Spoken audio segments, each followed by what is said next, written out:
Thanks for staying with us here on TVC Breakfast. Now, the popular saying, education is the bedrock of any society, points to the fact that no meaningful development can occur without people's education and exposure. However, a number of factors in today's world, especially in Nigeria, does not actually only limit access to education, but also the quality of it. Poor educational infrastructure, inadequate funding, unqualified teachers, terrible learning environment and conditions are only some of the issues bedeviling the Nigerian educational system, calling for urgent attention to remedy the decaying situation. It's in view of these factors that a two-day conference between the US and Nigerian university representatives discussed ideas for joint university degrees and explored opportunities to forge deeper collaborations. So let's talk this through by speaking with, joining me in the studio, Public Affairs Officer of the United States Consulate, Stephen Ibeli. It's good to see you. Good to see you too, Ibrahim. Thanks so much for having us. We're very excited to be here. Absolutely. And Vice President, Academic Quality and Planning, Franklin University, Dr. Patrick Bennett. It's nice to see you. Thank you for having me. Great to be here. Great to see you too. So let me start with you, Stephen. Why did the U.S. Consulate organize the inaugural Nigerian Higher Education Conference? What's it all about? Well, the world has really changed since the end of the pandemic. There's so much technology that can be leveraged, and we really wanted to explore ways where Nigerian universities can internationalize. And of course, internationalize with American universities. And so we had a number of experts, including Dr. Bennett, 5 in total, 3 in person. One of the first conferences where we've actually brought people from the United States to be able to talk about this. So that was really the goal of the conference, to talk about how we internationalize and how we can forge online degree, hybrid degree relationships between American universities and Nigerian universities. Right. Dr. Patrick, we know that you've actually spent significant amount of time, part of your career, forging innovative partnerships with universities worldwide, Nigeria inclusive. How do you decide if your university will enter into a partnership with an international university? What are the major things that you look out for? There are many things, Ibrahim, that we look for when we are partnering with another institution in an international context. But I think most important is a mutual understanding that there's going to be benefit for students on both sides, faculty on both sides, and countries on both sides. There's an opportunity for economic development as this is, an increasingly globalized world as we work together for students. So, Stephen, what opportunities are there? Because a lot of people who are watching us now will be looking at what exactly are in need for them. What opportunities are there to that exist for international institution partnership between the U.S. and Nigerian universities? Well, we're really building on success because we have a number of exchange programs that are already in place, like the Fulbright program, like our International Visitor Leadership Program, Tech Women, Tech Girls, where we send people to the United States. But we really want to formalize these relationships between the universities so they can also take on and expand this universe, this ecosystem of exchanges. As Dr. Bennett said, it really is a win-win for both universities. And so that is really where it starts, is exploring what the university wants in Nigeria, what the American university wants. We have over 4,000 colleges and universities in the United States, and there always is a good fit with one of them with a Nigerian university, and that's what's really, really exciting. Well, let's look at the internationalization of all of these things, because joint and dual degree programs are an increasingly popular form of higher education internationalization. What are the benefits out there, all of these international joint degree programs for students, faculty members and universities as a whole? Absolutely, Ibrahim. Joint and dual degree programs, I think in the past may have been a little bit more difficult, but I think that these are becoming much easier as we look towards, learning technologies that are expanding, that can connect us in a diverse way. The opportunity for faculty to do exchanges has been very expensive in the past, and the same thing for students traveling abroad. But what if we could do that different? What we've learned through the pandemic is there's an opportunity to leverage technology to connect us in ways that we hadn't known before and that we hadn't done before. And so I think, as I shared before, around what we look for with international partners are the same things that we have opportunities here: faculty exchange, scholarship, and research. right? Growing our institutions and our knowledge base, but also an opportunity to provide access to students that have not had that access before and would not have that opportunity to connect with students around the globe. Well, before this initiative, do you think Nigerian students, precisely where you are currently, are really leveraging on this technology before they probably think, okay, now let's upgrade our skills? Absolutely. I think there's a great opportunity across the world right now, what we're calling upskilling, this opportunity to leverage technology in ways that provide certificate programs, badges, and recognizing learning for students along the way. But I think the most important part that we can include in this is making sure that we do that work together for students, that they have an understanding of what it's like to work in the United States and what it's like to work in Nigeria as well for American students. Right. Stephen, now developing and running international joint degree programs is a relatively new phenomenon in this part of the world. But it's happening. It's been happening in Nigeria since the pandemic started. Well, so it is. But then educational regulatory agencies such as the National University Commissions must play a very key role in this process. So the thing is, how far have you gone in ensuring that they buy in to this? Well, actually, the NUC was attending, the National Universities Commission attended this conference, and they were there for all of the days that we had the conference. So we work very, very closely with them. But they are also really tracking this and very interested in this because this is the future. Where people will study online. Dr. Bennett made a great point during the conference that our children, for example, they don't know what online is because it's just how they do things. They read texts online. Nobody has books. All the materials are part of the course where you sign in. So the world is really, really changing. And it's happening in universities. We had many Nigerian students during the pandemic that were studying online with their American universities during the pandemic. We also have certain universities in Nigeria, Ahmedu Bello University, for example, that has an online MBA. So we had the NUC, the National Universities Commission. We had NGOs interested in education. We had the edutech sector come to our conference, and then plus our speakers, plus an unprecedented collection of vice chancellors in one room. Honestly, I felt like I was in the presence of academic royalty. There were so many vice chancellors. But this, bringing all the stakeholders together, as you point out, Ibrahim, is so important. Well, Dr. Patrick, could you share some best practices? Because it's one quite thing to bring something to the table. It's another thing to look at how we can actually build and sustain long-term institutional partnership and joint degree programs between the U.S. and Nigerian higher institutions. Ibrahim, that's a great question. Any partnership that we build needs to be sustainable, and it needs to be something that's going to last for the students on both sides. We talked deeply about this at the conference with the vice chancellors and the National Universities Commission. It is important, and I'll go back to my first comments. This has to be a mutual win-win-win across the board. And I think to make it sustainable, there are opportunities now, specifically because of educational teaching and learning technology, where we can provide access to students. And so it doesn't have to be that I do 2 years here and 2 years in the U.S. It could be that I do 3 years here or 4 years here, and I do 1 year online with the U.S. And there are different ways for us to do those exchanges, but it also lowers the cost. So I think the two key points to this is increase access and lower the cost.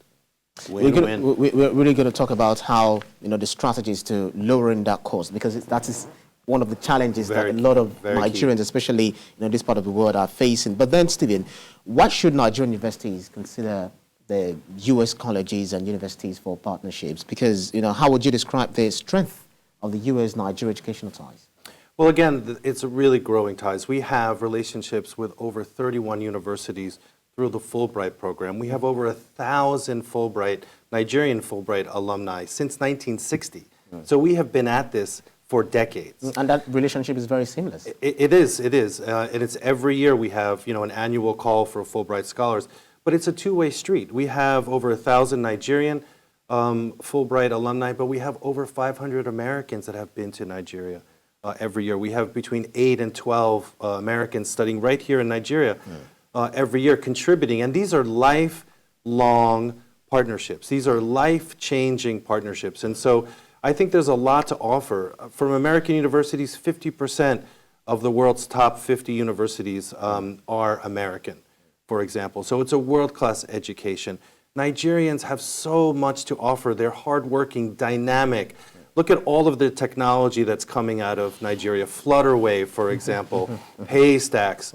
Look at the music. Look at the creative industry. Look at, Netflix is here. Amazon is here. All of this is also leveraging technology. So why not also American universities and Nigerian universities? Yeah, that really makes a lot of sense. You not talked about, this is mouth-watering, really, if you look at it. But then you talked about lowering the cost. So if that funding, which is a major sore point for Nigerian universities or Nigerian higher education, could you suggest some ways of exploring, funding streams and resources that is quite entirely different from that of government sources? Yes. And Ibrahim, to be completely clear here, we've struggled with funding in the United States as well. This is something that's a challenge. We talked about this at the conference, and one of the sessions that I led that was very interactive with the vice chancellors was I can give you the example of what we're doing in the U.S., and I think that this could be successful here as well. We're calling on our alumni to give back to the future generations that are attending our universities. And you've got to cultivate those relationships. And that's an ongoing relationship to invest in the future. And you have to look at that as investing in the future students. Right. The second part of that is working with the corporate sector, but in unique and different ways. And here's what I mean. It isn't just asking the corporate sector to donate funds into the university. It's creating strategic partnerships the same way that we're talking about universities working together. And that could mean that the university student is actually working at the corporation part-time, right? And also going to university at the same time. We have the technology to make this work. Right. And so this is the corporate sector giving back, but this is the economic development that's taking place, and this is the employee that they're going to have in a couple of years. So why not take them now and train them how to work today? Is it possible for an individual to also pursue? Yes. Makes sense. Well, Stephen, for many who might be interested in it, because a lot of people are watching now, nationwide, even worldwide, who are Nigerians and non-Nigerians. So is it is there any assistance provided by the U.S. Embassy to support Nigerian students who want to study in none of these universities? Yeah, absolutely. As I mentioned, the Fulbright program, we have the annual call every year. We also do education advising through what we call Education USA. We have centers in Calabar, in Ibadan, Lagos, and Abuja, where you can kind of learn the steps about how to apply to an American university. And in addition to that, we have what we call the Opportunity Funds Program. Again, an annual program where we help students apply to colleges and universities. We remove all of the obstacles, the exam fees, the application fees, the flight to the university. Now, many students who get scholarships from American universities get them on their own. But we remove all those obstacles for these very high-performing students, but also very low-income students to be able to do that. We're sending over 60 students this year to the United States through this program. We're so proud of that. That's quite amazing. So you mentioned states like Calabar, Lagos, Abuja. Is it that students who are in different interested participants or applicants who are in different states would have to go to those states, or they will have to go online to? Well, we have the physical centers, but we also have many resources online, which is Education USA, which is one word, educationusa.state.gov, G-O-V. And they're all the resources there. They can also email and they use technology to contact our Education USA advisors as well.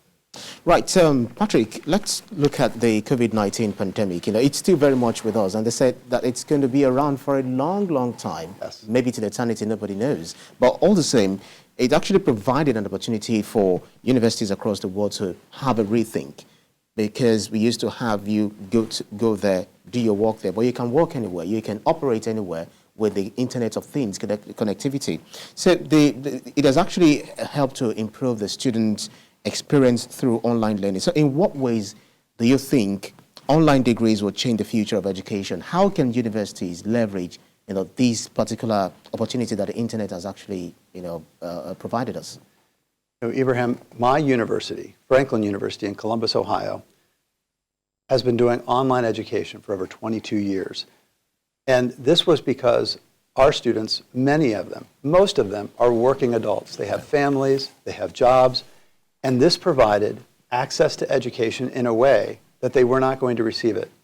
So when COVID came along, our institution, though we also have face-to-face services and face-to-face classes as well for our students, for 18 months we were completely remote. And we were able to continue the operations of our university. We were able to grow our enrollment and provide additional access. So to get to your specific question, I think this is the future.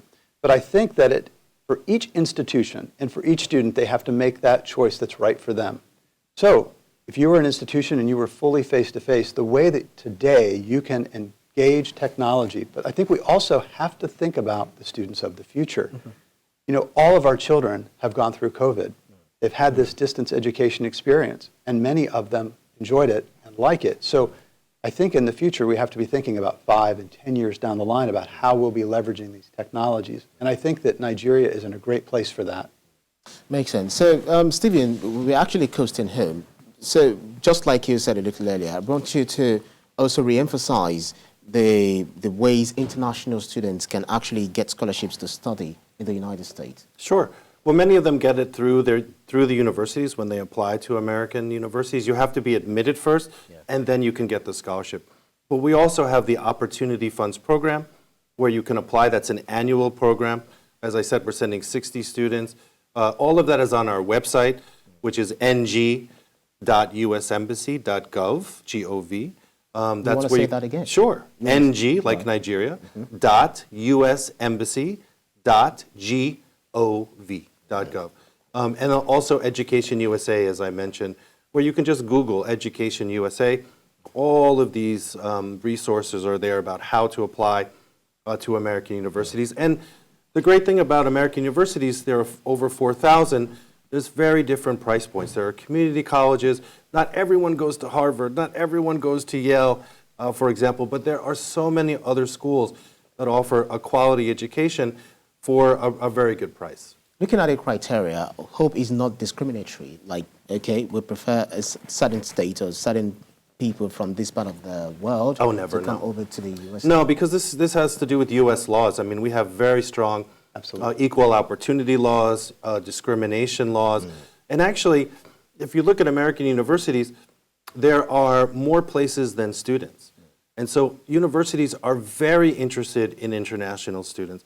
And Nigerian students do very, very well in the American education context because they have a great system and they really put their minds to work and they have the freedom to also not only study the theoretical, but also engage in the practical. So they come back even better skilled than when they left. Talking about Nigeria, I'm actually proud to say that a Nigerian, I'm not sure whether, I think in the US, studying both medicine and law together, that guy is really, really fantastic. So when you say Nigerians are doing well, it actually made my head to swell very well. And there's, there's the first Nigerian-American woman became president of a university just a few months ago at the College of Albany of Pharmacy. So, Stephen, Patrick, you can give it to us. Nigerians are really doing fantastic. Absolutely right. Amazing. And abroad. So before we go, you alongside other U.S. higher education experts led different sessions during the 2 inaugural higher education conference. So what are the major key takeaways for participants and at the end of the conference? Abraham, we had multiple presentations over the 2 days, and the feedback that I heard from the vice chancellors was that it was a great opportunity to engage with U.S. experts about the U.S. higher education system and to learn about how that system works. Because specifically when we're talking about joint dual degree programs and partnerships, we have to understand each other's system. But the takeaway for me too, and it was my #1 outcome from this trip, was to learn, because I need to understand and the U.S. needs to understand the Nigerian higher education system. And that takeaway happened. It was an amazing experience, and I'm so glad to have that opportunity. But the other piece that we worked on was what we talked about earlier, and that was funding ideas. Right? There are innovative ways that we can start to work with alumni, corporations, to really be invested in the future of our institutions. Makes sense. Thank you very kindly, gentlemen. I must say that you're doing a fantastic job, helping the world to come together and get a lot of knowledge get to know a lot of things and then go back to their country and also impart And invest in the their same countries, in their absolutely. own countries. Thanks, Ibrahim. Thank That's you nice. very kindly. Public Affairs, Public Affairs Analyst of the United States Consulate, Stephen Belly, and Vice President, Academic Quality and Planning, Franklin University, Dr. Patrick Bennett. Thank you very much, gentlemen. Thanks, Really Ibrahim. appreciate it. Pleasure to be here. We Thank hope you. that we'll Thank you have so this much. conversation Yeah. over Happy and over Friday, again. everybody. Happy weekend. Great to be with you. Thank you.